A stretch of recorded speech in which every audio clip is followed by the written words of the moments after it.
Sa nature ng trabaho ng isang layout artist, sila yung nagle-layout ng mga jerseys o kung ano-ano or mga tarpaulin.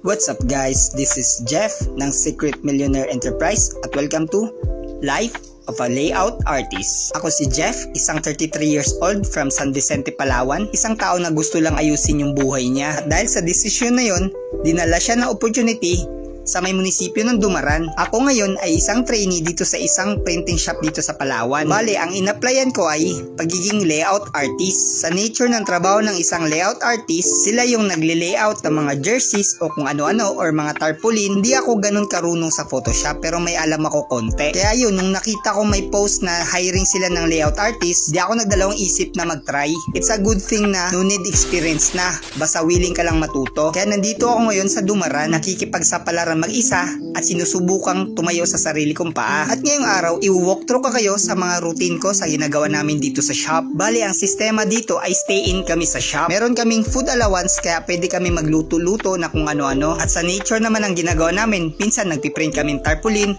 nagsiserox at nagle-layout ng mga designs ng jerseys.